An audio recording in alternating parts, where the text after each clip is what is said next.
നമ്മൾ അതുപോലെ സോങ്സിനകത്തൊക്കെ കുറെ പെറ്റ്സിനെ അതിനകത്ത് കാണുന്നുണ്ട്. അപ്പൊ പെറ്റ്സിനെ വെച്ച് ഷൂട്ട് ചെയ്യുന്ന ഒരു സാധനം കുറച്ച് ചലഞ്ചിങ് ആയിരിക്കത്തില്ലേ ആസ് എ ഡയറക്ടർ?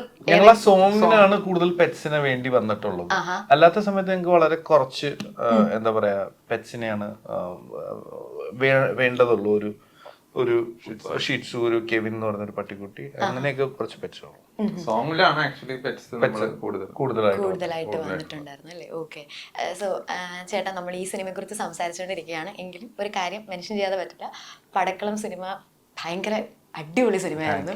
അപ്പോൾ എനിക്കത് തിയേറ്ററിൽ തന്നെ പോയി കണ്ടതിൽ സന്തോഷം തോന്നി ആ സിനിമ കണ്ടു കഴിഞ്ഞപ്പോൾ.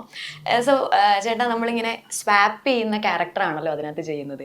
അപ്പം ഇപ്പം സുരാജേട്ടനാണെങ്കിലും ചേട്ടനെ ആണെങ്കിലും നമ്മൾ ഒരുപാട് സിനിമയിലൂടെ നമ്മൾ കാണുന്നുണ്ട്. നമുക്കറിയാം നിങ്ങളുടെ മാനറിസംസ് ഒക്കെ. സുരാജേട്ടൻ്റെയൊക്കെ ചെറിയ മൈന്യൂട്ട് കോമഡി മാനറിസംസ് വരെ നമ്മൾ എത്ര കാലമായിട്ട് കാണുന്നതാണത്.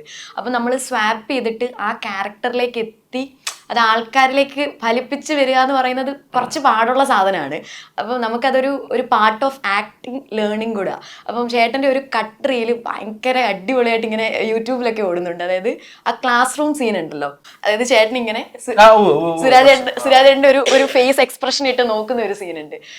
സോ ചേട്ടാ, ഹൗ ഇസ് ദാറ്റ്? അതായത് ഞാൻ പറഞ്ഞ പോലെ നമ്മൾ ഇത്രയും കണ്ടു മറന്ന ഒരു ആക്ടറിനെയാണ് നമ്മൾ സ്വാപ്പ് ചെയ്ത് നമ്മൾ ആക്ട് ചെയ്യുന്ന ഒരു സാധനം. ഞാൻ ഒരു കാര്യം പറയട്ടെ, എനിക്ക് അത്രയും ഭയങ്കരമായിട്ട് അത് തോന്നില്ല. അതെങ്ങനെയോ അതങ്ങനെ എല്ലാവർക്കും തോന്നുന്നു. ഓക്കെ, അതെന്റെ ഭാഗ്യമാണ്.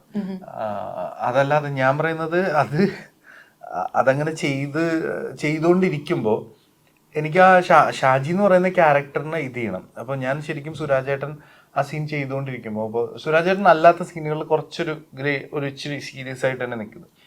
പക്ഷെ എൻ്റെ അടുത്ത് നിന്ന് മാല പൊട്ടിച്ചെടുക്കാൻ വരുന്ന സീൻ വരുമ്പോഴും സുരാട്ട് അങ്ങനെ വന്നപ്പോൾ മാത്രമാണ് ഞാൻ സുരാൻ്റെ അടുത്ത് സുരാട്ട് എനിക്ക് ഇച്ചിരി കുറച്ച് ഓവറാക്കി ചെയ്താലും നമുക്കിത് ആ സ്വാപ്പിൽ എനിക്ക് എന്തെങ്കിലും ചെയ്യാൻ പറ്റുള്ളൂ. അല്ലെങ്കിൽ സുരാജന്റെ ക്യാരക്ടറിനെ എനിക്ക് സുരാജനെ ഫോളോ ചെയ്യാൻ പറ്റില്ല, എനിക്ക് ഷാജി എന്ന് പറഞ്ഞ ക്യാരക്ടറിനെ ഫോളോ ചെയ്യാൻ പറ്റില്ല. അപ്പൊ ആ ക്യാരക്ടർ ആ സമയത്ത് കുറച്ച് നാൾ കോളേജിൽ നിന്ന് ബ്രേക്ക് എടുത്തിട്ട് പിന്നെ ഇത്തിരി വട്ടായിട്ട് വന്ന പോലത്തെ ഒരു ആ പെർഫോമൻസിൽ വന്ന സുരാജേട്ടനെയാണ് ഞാൻ ട്രൈ ചെയ്തത്. അല്ലാതെ മൊത്തത്തിൽ നമുക്ക് എല്ലാവർക്കും അറിയാവുന്ന സുരാജേട്ടനെ ഞാൻ ട്രൈ ചെയ്തിട്ടില്ല. പിന്നെ ഒരു നമ്മളെ ചെയ്യുമ്പോൾ മിമിക്രി പോലെ ആവരുതല്ലോ, അല്ലെ? അപ്പൊ അതുകൂടി നോക്കണം. അപ്പൊ അങ്ങനെ ചെയ്താണ്. പക്ഷെ ഞാൻ ശരിക്കും മനസ്സിൽ ഒരിക്കലും അങ്ങനെ വിചാരിച്ചിട്ടില്ല, സുരാജേട്ടനെ ഇമിറ്റേറ്റ് ചെയ്യാണെന്ന് ഞാൻ ഒരിക്കലും വിചാരിച്ചിട്ടില്ല. സത്യമായിട്ട് പറഞ്ഞു, ഞാനൊരു ഒരു ഐഡിയ പിടിച്ചിട്ടാണ് നിന്നത്, അത്രേ ഉള്ളൂ. ഓക്കെ. അപ്പൊ നമുക്ക് ഗൈസ് ഇനി നമുക്കൊരു ചെറിയ ഗെയിം സെഷനിലേക്ക് പോയാൽ എങ്ങനെ ഉണ്ടാവും? ഓക്കെ. കുറെ സിനിമയുടെ കാര്യം പറഞ്ഞില്ലേ? എന്താ എന്താ പറഞ്ഞേ? നമ്മൾ കുറച്ച് സിനിമയുടെ വിശേഷം പറഞ്ഞില്ലേ? നമുക്കൊരു ചെറിയൊരു ബ്രേക്ക് എടുക്കാം. ഓക്കെ. സോ അതായത് എന്റെ കയ്യിൽ കുറച്ച് സിനിമയിലെ ഫേമസ് ഡയലോഗുകൾ ഉണ്ട്. ഓക്കെ, അത് ഏത് സിനിമയാന്ന് പറയണം. എങ്ങനെ ഓർഡർ? ഓർമ്മ വരുന്നവർക്ക് പെട്ടെന്ന് പറയാം. ഓക്കെ. സോ ഫസ്റ്റ് പോളണ്ടിനെ പറ്റി ഒരു അക്ഷരം ഇടരുത്. Okay. Go away stupid in the house of my wife and daughter. മഴ പെയ്യുന്നു മതളം കെട്ടുന്നു. ഓക്കെ. ഇതിപ്പോ എല്ലാരും പറഞ്ഞു കഴിഞ്ഞാൽ ശരിയാവത്തില്ല, ഞാൻ ഓരോരുത്തരോട് ചോദിക്കാം. ഓക്കെ, അത് ഇവിടുന്ന് തുടങ്ങാം. ഇതല്ല, ഇതിനപ്പുറം ചാടിക്കടന്നവനാണ് KK ജോസഫ്. പറഞ്ഞു കൊടുക്കല്ലേ? Vietnam colony. ഓക്കെ, പേര് കിട്ടാൻ ഇത് എളുപ്പ. ഇതെന്റെ പുത്തൻ റേബാൻ ഗ്ലാസ്. വേലക്കാരി ആയിരുന്നാലും മോഹൻലി. വേലക്കാരി ആയിരുന്നാലും ഓക്കെ. അങ്ങനെ പവനായി ശവമായി എന്തൊക്കെയായിരുന്നു? അയ്യോ ചേട്ടൻ ശവമായ പോലെ പവനായി ശവമായി. ഫോണെ ഫ്രണ്ട് കോളെ ഫ്രണ്ട് അതല്ലേ ഗെയിം. മൊയ്തീനെ ആ ചെറിയ സ്പാനറിങ് എടുക്ക്. Okay. I am the sorry അളിയ. ഐ ആം ദ സോറി അളിയ. മറ്റേ ഇതല്ലേ സെലിമേട്ടനല്ലേ? കറക്റ്റാ. സെലിമേട്ടനാ പറയാ ഐ ആം ദ സോറി അളിയ. മറ്റേ ഇതാണോ ചോക്ലേറ്റ്? നീ പറഞ്ഞ ചോദ്യം ഞാൻ ചേട്ടാ, എനിക്ക് നേരത്തെ വലിച്ച ബീഡി തരുമോ?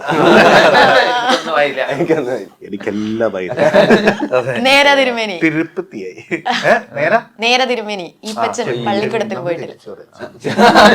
എന്നാ അല്ലേ? അമരത്തിലാണോ? നേര തിരുമേനി ഈ പച്ചൻ പള്ളിക്കൂടത്തിൽ പോയിട്ടില്ല. താഴ്വാരല്ല, അമരാണ്. അമരത്തിലല്ലേ?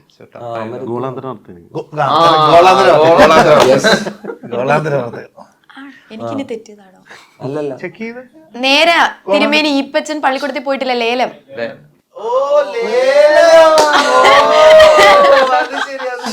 ഭയങ്കര എന്നെ ആക്കി തരുന്നില്ല, എനിക്ക് മനസ്സിലായില്ല.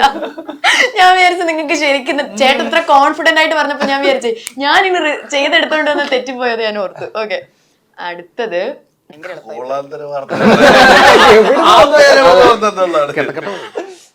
അടുത്തത് ഭയങ്കര എളുപ്പം. അടുത്തത് ഗെയിം തീരാൻ പോയത് കാരണം ഞാൻ ഭയങ്കര എളുപ്പമുള്ള ഒരെണ്ണം പറയാം. മുതലാളി ജംഗ ചക ചക. പഞ്ചാബി ഹൗസ്. Yes, okay.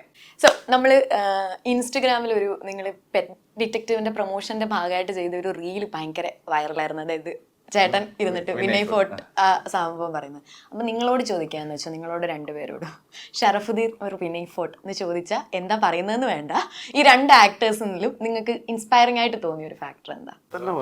എന്തെങ്കിലും പൊക്കി പറയാം. നമ്മള് കൂട്ടുകാരല്ലേ, വെറുതെ നമ്മുടെ ബന്ധം ഉണ്ടാക്കണം. ഈ ഒറ്റ ഇന്റർവ്യൂ കിട്ടും.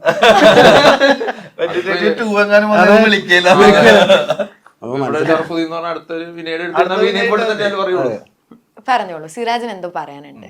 ഇല്ല, എനിക്ക് പറയാനുള്ളതെന്ന് ഇവർ രണ്ടുപേരും ഒരു സിനിമയില് നിൽക്കുക എന്ന് പറയുന്നത് ഫ്രം ദി ബിഗിനിങ് അതൊരു സ്ട്രഗിൾ ആയിട്ടുള്ളൊരു കാര്യം തന്നെയാണ്. അപ്പം ഷർഫുക്ക എല്ലാം പണ്ട് തൊട്ടേ ഞാൻ കാണുന്നത് ഒരു ബേസ് അവര് കഷ്ടപ്പെട്ടിട്ട്, അതായത് മറ്റേ ആലുവ അവിടെ ബേസിൽ നിന്നും വർക്ക് ചെയ്ത് സിനിമയിലെത്തി, സിനിമയിൽ സ്ട്രഗിൾ ചെയ്ത് തന്നെ നിന്ന ആർട്ടിസ്റ്റുകളും ഇപ്പൊ ഈ ഒരു പടം പ്രൊഡ്യൂസ് ചെയ്യുന്ന രീതിയിൽ വന്നു നിൽക്കുന്നത് ആസ് എൻ ആർട്ടിസ്റ്റ്, ഒരു തുടക്കക്കാരൻ എന്ന നിലയിൽ എനിക്കൊക്കെ ഭയങ്കര ഇൻസ്പിറേഷൻ തന്നെയാണ്. മറ്റേ രീതിയിൽ പറയല്ലേ അല്ല, അത് ഫോർ മീ എനിക്കത് ഭയങ്കര ഒരു ഇൻസ്പിറേഷൻ തന്നെയാണ് രണ്ടുപേരും. അതെ, വിനയ് വിനയ് എന്നെ സംബന്ധിച്ചിടത്തോളം വിനയ് ഇതിന് വേണ്ടി ഡെഡിക്കേറ്റഡ് ആയിട്ട് ഒരു പക്ഷെ നമ്മളെക്കാളും മുമ്പേ ഇതിനൊക്കെ മുമ്പേ ആയിട്ട് ചിലപ്പോൾ ആഗ്രഹിച്ച ഒരാളായിരിക്കും എന്ന് എനിക്ക് തോന്നുന്നുണ്ട്.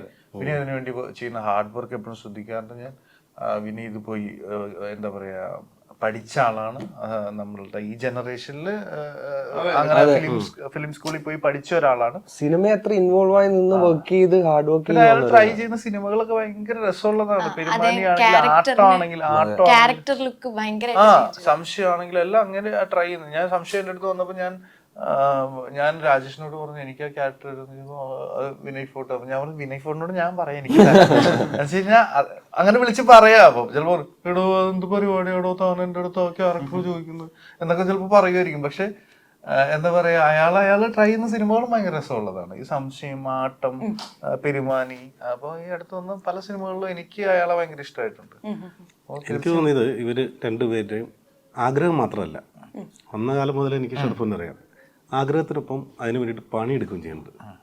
അപ്പോൾ അതൊരു വലിയൊരു ക്വാളിറ്റി ആയിട്ടാണ് ഞാൻ ആഗ്രഹം കൊണ്ട് വെറുതെ പരിക്കാതിരുന്ന് മോഹങ്ങൾ ഉണ്ടാക്കുന്ന ആൾക്കാർ ഇഷ്ടം പോലെ കണ്ടിട്ടുണ്ട്. പക്ഷെ അതല്ല, വെറുതെ ആകൊണ്ട് പറഞ്ഞുകൊണ്ടിരിക്കുന്നത് മാത്രമല്ലാണ്ട് പണിയെടുത്ത് ഇവിടെ എത്തിയതിൽ ഒരു പ്രൊഡ്യൂസറെ കണ്ടതിലും ഭയങ്കര സന്തോഷം തന്നെയാണ്.